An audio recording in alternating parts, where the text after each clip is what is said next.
खुशी के गीत गाए जा, ये जिंदगी है कौम की, तू कौम पे लुटाए जा।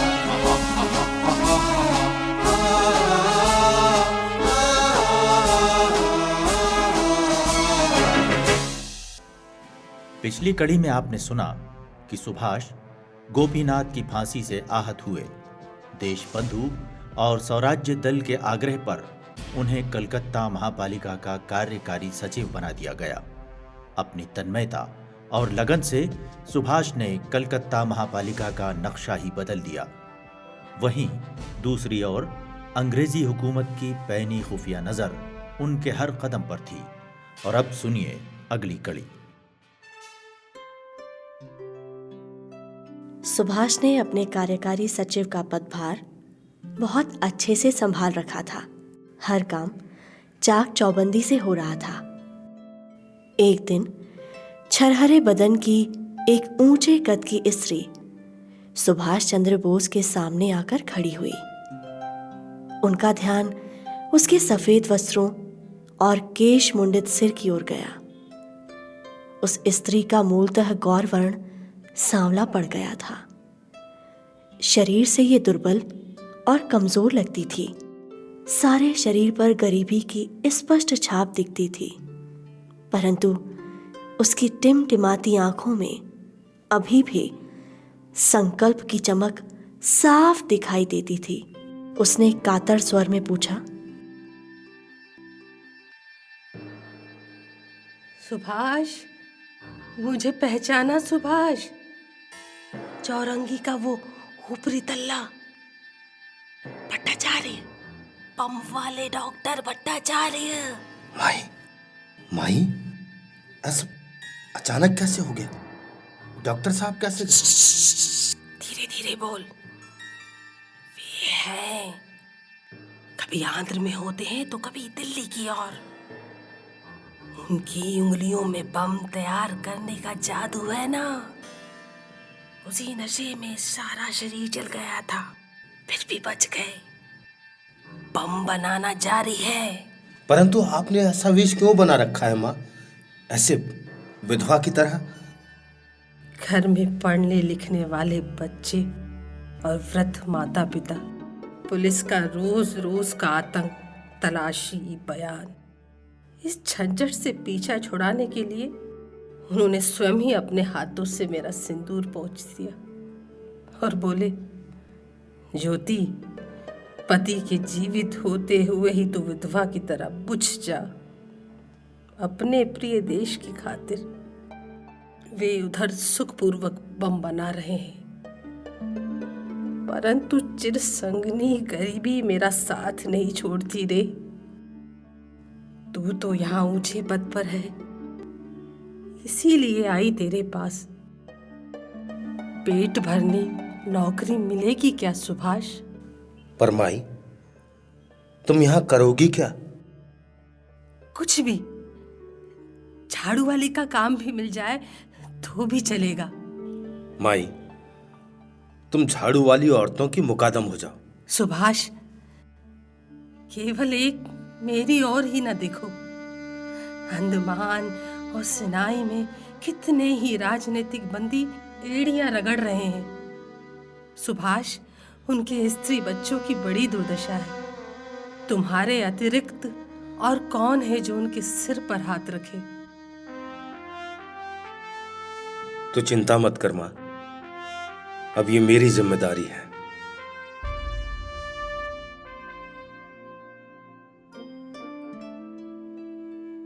थोड़े ही दिनों बाद दीन, दुर्बल, विचित्र रूप रंग के सहमी नजरों वाले अनेक लोग सुभाष चंद्र बोस से मिलने के लिए आने लगे। उन्हें झटपट नौकरियां भी मिलने लगी। रामैया के लिए ये एक विकट पहेली थी कि ऐसे लोगों को देखते ही सुभाष बाबू का हृदय उमड़ क्यों आता है। फिर भी उसकी खोजी नजरें कभी पास से तो कभी दूर से उनकी चौकसी करती रहती थीं। कमिश्नर साहब और होम सेक्रेटरी सुभाष के पास पहुंचे।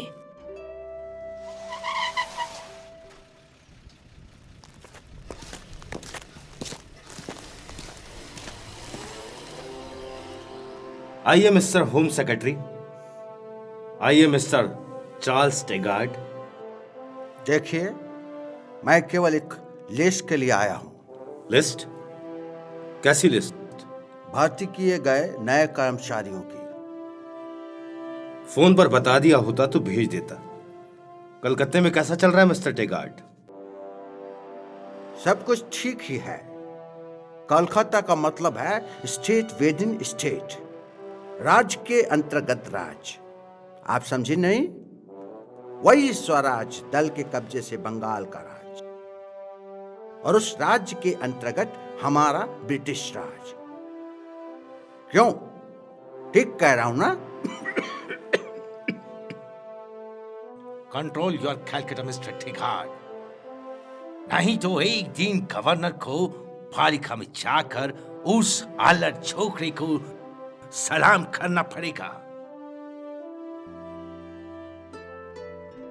टेगार्ड को जीवन में कभी किल्लत का ऐसा कड़वा घूंट नहीं पीना पड़ा था।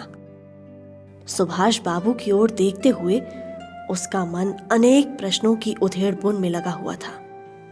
कोई युवक आईसीएस जैसी प्रतिष्ठित सेवा से त्यागपत्र देता ही क्यों? संभव है ये किसी अंतरराष्ट्रीय षड्यंत्र का एक पुर्जा हो। ये सही है कि ये दास बाबू का पट्ट शिष्य है, परंतु मुख्य कार्यकारी अधिकारी के पद की माला अचूक रूप से इसके ही गले में कैसे पड़ी? कदाचित गुप्तचरों की ही सूचना ठीक हो कि युगांतर समिति के कार्यकर्ताओं ने ही देश बंधु पर दबाव डालकर इसे महत्वपूर्ण पद पर नियुक्त कराया है, और उनके इस उपकार के प्रतिदान स्वरूप ये सज्जन क्रांतिकारियों के रिश्तेदारों को नियमों के विरुद्ध जाकर भी धड़ल्ले से नौकरियां बांट रहा है। निश्चय ही ये गुप्त क्रांतिकारियों द्वारा बड़ी होशियारी और अकलमंदी से बुने गए किसी रहस्यपूर्ण कुचक्र का हिस्सा है। कलकत्ते में कभी भी बगावत हो सकती है। मिस्टर टेगार्ड, महापालिका पसंद आई आपको? मेरा सारा ध्यान इसी बात पर है कि गरीब प्रजा को भी ये पालिका अपनी सी लगे। गरीबों की छोड़िए, क्रांतिकारियों को तो ये लगती ही अपनी है ना? मुझे लगता है कि आपके लिए और मेरे लिए भी इतना ही पर्याप्त है। Goodbye mister Subhash, see you soon. Sure.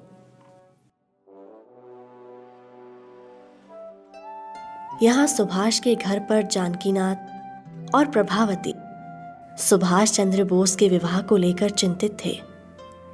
तमाम आग्रह के बाद भी सुभाष उनकी एक न सुनते। भाभी विभावती और शरद बाबू का अनुरोध भी वो ठुकरा चुके थे। जानकीनाथ और प्रभावती ने सुभाष चंद्र बोस के विवाह की जिम्मेदारी अब देशबंधु चितरंजन दास और बासंती देवी को सौंप दी थी, और एक दिन वो उनके जाल में फंस ही गए। सुभाष, विवाह करके आखिर यह अध्याय बंद क्यों नहीं करते तुम? कितनी ही कन्याएं तुम्हारी दीवानी हो रही हैं, परंतु उनसे अधिक तो तुम्हारे पिता कुड़ते रहते हैं। तुम्हारे लिए आप ही बताओ देश बाबू, आप क्यों नहीं सोचते? अरे बताओ ना। अरे इस विषय में सबको ही भ्रम है कि सुभाष मंडप में खड़ा होगा तो दास बाबू के कहने पर ही। नहीं, ऐसा नहीं है माँ, परंतु अभी विवाह का विचार भी मन में नहीं ला सकता। एक और पालिका की जिम्मेदारी, और फिर बंगाल कांग्रेस के सचिव पद का बोझ, उधर जमशेदपुर के मजदूरों के संघर्ष की झंझट अलग से। यहाँ समय किसके पास है माँ? चलिए कुछ और बात करते हैं ना, किसी और विषय पर बात करते हैं। परसों से दत्त बाबू की पत्नी की ओर से कई संदेश आ चुके हैं। कितनी अथाह संपदा, 3-4 देशों से आयात निर्यात का व्यापार, इसके अलावा उनकी कन्या मोहनी एक उत्तम चित्रकार है। वैसे लोग कहते हैं वो स्वयं भी एक चित्र ही है। अच्छा, फिर क्या हुआ? मैंने कहा लड़का ही तैयार नहीं होता तो हम क्या करें। फिर भी वो भी हट पर अड़ी है। आज ही कन्या को लेकर आने वाली हैं यही मेरे पास।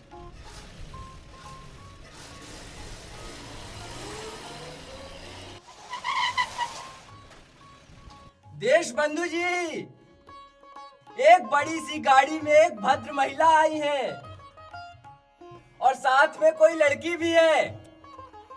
लो सुभाष, अब आ गई ना पंचायत। मैं तो चला बाहर। अरे चले कहां, भाग दिए। जाओगे कैसे? वो स्वप्न सुंदरी दरवाजे पर ही खड़ी है। अरे आई है तो लगे हाथ उससे परिचय भी कर लो ना। अरे नहीं माँ, माँ नहीं ना, माँ तुम्हें मेरी शपथ। देखो माँ, ऐसा मत करो ना। तुम कहो तो मैं देवता की तरह यहीं बैठा रहूंगा। ओफो। माँ, वे माँ बेटी जब तक यहाँ से निकल ना जाएंगी तब तक मैं भी नहीं जाऊंगा। पर माँ समझो ना माँ, तुम सुन ना। दादा दादा आप ही समझाइए ना माँ को।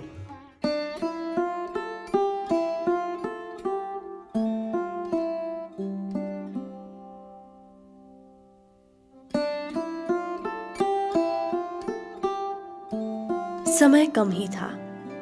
देखते ही देखते वे दोनों नीचे के दीवान खाने में पहुंची। बासंती देवी और दास बाबू उनके स्वागत के लिए आगे बढ़े। अंदर जहां सुभाष बैठे हुए थे वहां से माँ बेटी स्पष्ट दिखाई दे रही थीं, परंतु सुभाष उनकी दृष्टि से परे थे। अपने नाम के अनुरूप ही मोहिनी सर्वथा मोहिनी ही थी। मृगशावक के जैसी बड़ी बड़ी आंखें, गुलाब की पंखड़ियों जैसे कोमल होंठ, लंबा सुंदर मुख, घनी घुंघराली सुघड़ता से संवारी गई मोहक केश राशि, व्यक्तित्व में विलक्षण आकर्षण, झलकती जीवंतता, स्वर इतना कोमल और मधुर कि बार बार सुनने की इच्छा बनी रहे। उस भुवन मोहिनी कन्या को देखकर बासंती देवी का मन आनंद से भर गया।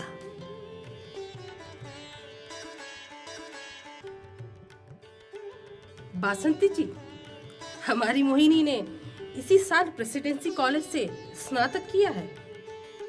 माँ, फिलॉसफी में, ऐसा कहिए ना। निर्यात आयात का बहुत बड़ा व्यापार है हमारा। खड़गपुर में इतना बड़ा कारखाना है और इकलौती लड़की है, करोड़ों की संपदा है, सब इसके पति के नाम ही तो होगी। सो तो ठीक है, पर उसके पैर एक जगह टिकते ही नहीं। आज यहाँ तो कल वहाँ, पैरों में जैसे भौरी है, कभी गृहस्थी बसाने का सोचता ही नहीं है। आप उसकी चिंता ना करें, वो सब मोहिनी संभाल लेगी। बस आप थोड़ा ध्यान रखिएगा, फिर इस शुभ कार्य में कोई अड़चन नहीं आएगी। अच्छा, आप लोग बैठिए, मैं आपके लिए नाश्ता लेकर आती हूँ।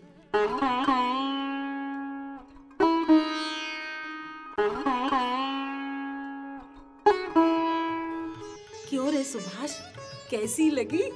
है ना सुंदर? हाँ। तो हाँ बोल दो। अरे ना माँ। पागल। नहीं ना माँ। एकदम पागल, मेरा पागल है तू। देख, अच्छी तरह से सोच ले, ऐसा चांद का टुकड़ा फिर कभी चलकर तेरे आंगन नहीं आएगा। माँ, तुम नीचे जाती हो या नहीं? हाँ बाबा, जाती हूँ।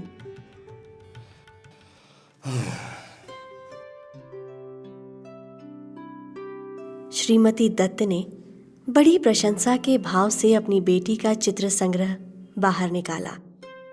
उसके सौंदर्य की भांति उसके चित्र भी सुंदर थे। साथ में 2 मढ़े हुए पोर्ट्रेट भी थे, जिसमें से एक स्वयं मोहिनी का और दूसरा सुभाष चंद्र बोस का था। सुभाष कितनी ही देर तक अपने पोर्ट्रेट को अपलक देखते रहे। शानदार सफेद टोपी, गले के इर्द गिर्द लिपटी शॉल, चौड़ा ललाट और चेहरे पर विशिष्ट मधुर हास्य था।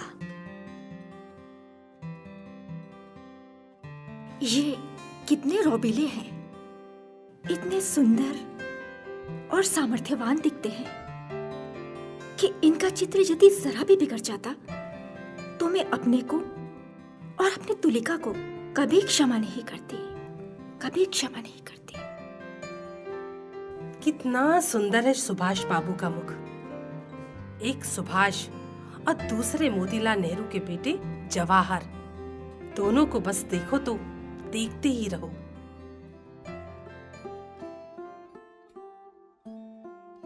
बेटी, सुभाष कितना भी कर्तव्य परायण हो, पर ऐसे लोगों का घर गृहस्थी से कोई लगाव नहीं होता।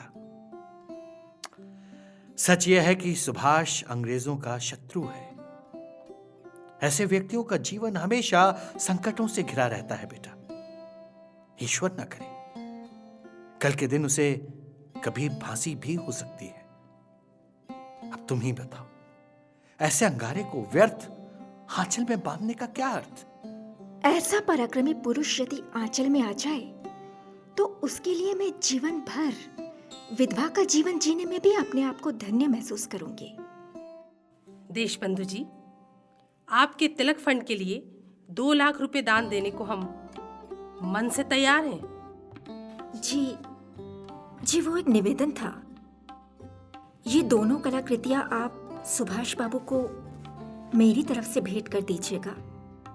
कम से कम चित्र के माध्यम से उनकी मुझसे मुलाकात होगी। अच्छा बासंती देवी जी, अब हम चलते हैं। चलो बेटा मोहिनी। नमस्कार। मोहिनी, चित्र बहुत अच्छा बनाती हो। जी धन्यवाद।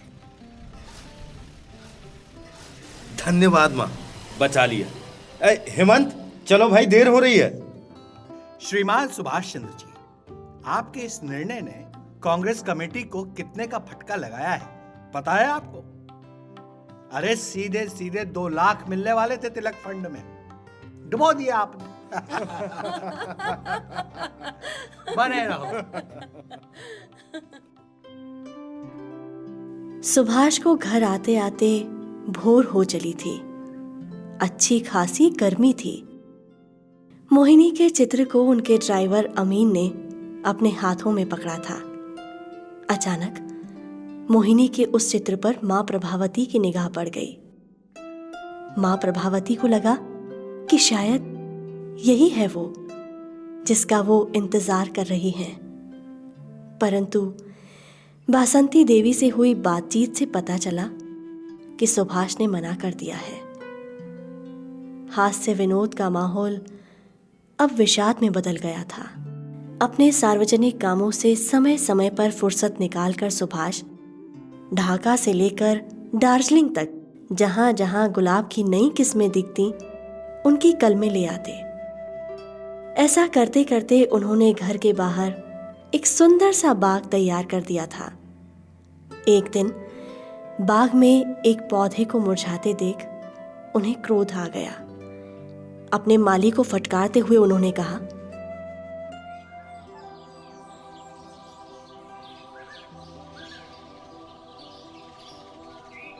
दिन भर क्या करते रहते हो तुम? देखो ये पौधे कैसे मुरझा रहे हैं। समय पर पानी नहीं दे सकते क्या? अब क्या करते हो आखिर? देखो कैसे मुरझा रहे हैं। लाओ वो खुरपी मुझे दो इधर, मैं ही देखता हूँ, मैं ही ठीक करता हूँ इन्हें। अरे कहाँ चला? माँ, बाग में देखो पौधे कैसे सूख रहे हैं।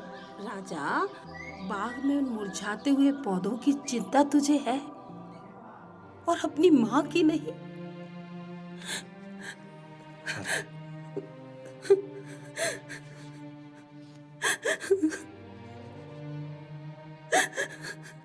क्या हुआ माँ? अरे माँ, रो क्यों रही है? तेरे सभी भाई सुखपूर्वक रह रहे हैं, सभी की बेलें मुंडेर चढ़ रही है और जल्दी ही तेरे भतीजों का भी विवाह होने लगेगा। बेटा, तू कब मेरे मन की आस पूरी करेगा? बता, कब करेगा? माँ, तू एक पौधे के लिए इतना दुखी है? पूर्वजों के पाप या अन्य किसी के विषैले शाप से हिंदुस्तान जैसा एक महाद्वीप देश शत्रुओं के नागपाश में 200 वर्षों से बंधा पड़ा है। उनकी 30 करोड़ कलियों को कौन देगा पानी माँ? कैसे होगी उनकी मुक्ति उस श्राप से? माँ, मेरे देश की मुक्ति ही मेरा एकमात्र ध्येय है। यही मेरी इच्छा और आकांक्षा है। मेरे लिए यही सब कुछ है माँ। तुझे ऐसा लगता है कि मैंने तेरी भावनाओं के साथ खिलवाड़ किया है तो मुझे माफ कर दे माँ, और राष्ट्र माता की मुक्ति के लिए मुझे आशीर्वाद दे माँ।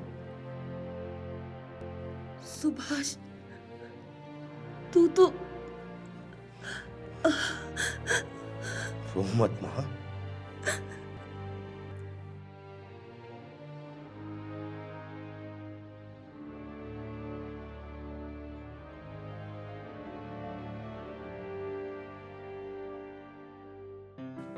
हेमंत, मन बहुत विचलित हो रहा है। वो काजी नजरुल की कविता याद है ना तुझे? एक बार सुनाओ ना, बड़ा संबल मिलता है मुझे। ओ, वही विद्रोही वाली कविता? अच्छी बात है सुभाष, सुनाता हूं।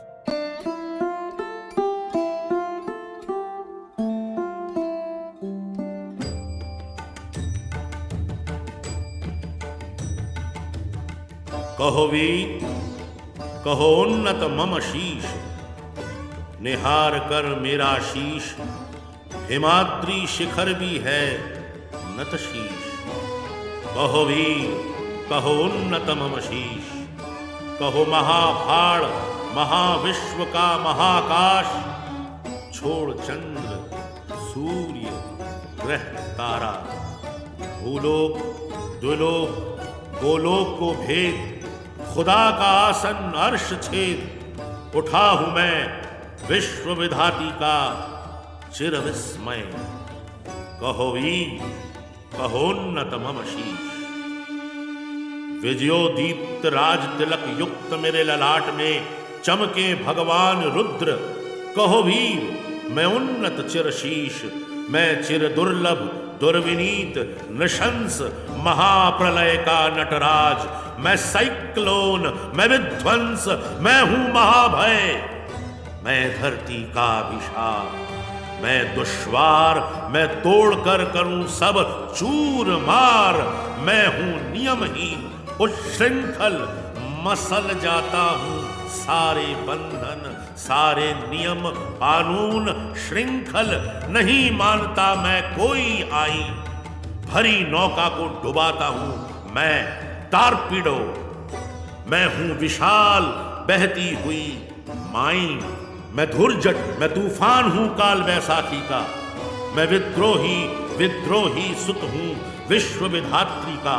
कहो वीर, कहो उन्नत मम शीश, चिर उन्नत मम शीश, मैं झंझा मैं चक्रवात, पथ सम्मुख जो मिले करूं उसे धूलिसात, मैं नृत्य पागल छंद, अपनी ताल पर नाचूं मैं मुक्त जीवानंद, मैं हूं हम्बीर छाया नट मैं हिंदोल, मैं चंचल चंचल चमकूं पथ चलते चलते चकित धाकूं, डुलाऊं झट से 3 डोल, मैं चपला चपल हिंदोल, करूं वही जो मेरे मन चाहे, शत्रु को लगाऊं गले मृत्यु का मैं पकड़ूं पंजा, मैं उन्माद मैं झंझा मैं महामारी, मैं भय हूं इस धरती का, मैं त्रासन क्रासन संहार, मैं उष्ण चिर अधीर। कहो वीर, मैं उन्नत शीश,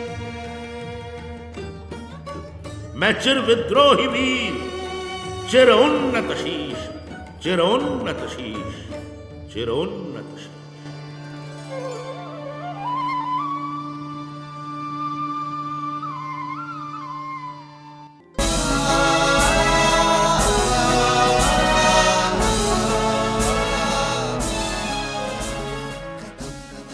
प्रस्तुति स्वराज संस्थान संचालनालय, मध्य प्रदेश शासन संस्कृति विभाग द्वारा।